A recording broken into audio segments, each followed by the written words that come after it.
તો સીધા જઈશું ગાંધીનગરના એસપી પ્રેસ કોન્ફરન્સ કરી રહ્યા છે, તમને સાંભળીએ. કરવામાં આવેલ છે. શા માટે લગ્ન કરવાની કારણ બંને વચ્ચે પ્રેમ સંબંધ હતો, કારણ શું હતું અને કયા સંજોગોમાં એ જે હત્યા જે છે તે થઈ હતી? લગભગ આ બંને એકબીજાની 12-15 વર્ષથી ઓળખે છે અને કોલેજ સાથમાં કરેલું છે અને કોલેજ ટાઈમમાંથી અને વચ્ચે પ્રેમ સંબંધ હતું અને મોહનભાઈની બીજા કોઈની સાથે વચ્ચે લગ્ન થઈ ગયું.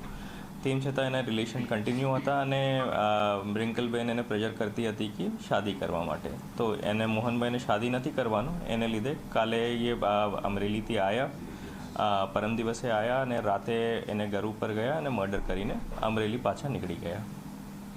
અગાઉ પણ એ ઘરે આવ્યો તો કે એવી કોઈ તપાસમાં ખબર પડી?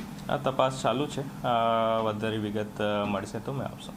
મોહનભાઈ શું કરે હાલ? મોહનભાઈ સેરામિક કંપનીમાં મેનેજર તરીકે નોકરી કરે છે અમરેલીમાં. સર, આરોપીનો પુરાવો ઇતિહાસ છે? નહીં.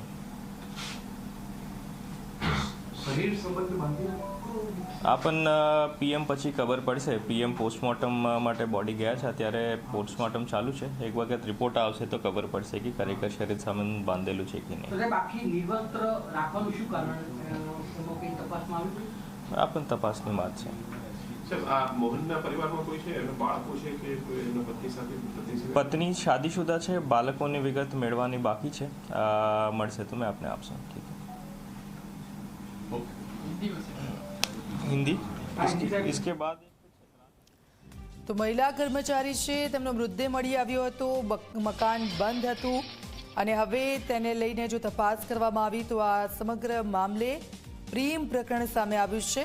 ગાંધીનગરમાં મહિલા કોન્સ્ટેબલની હત્યાનો જે મામલો છે, પોલીસે આરોપીની ધરપકડ કરી લીધી છે.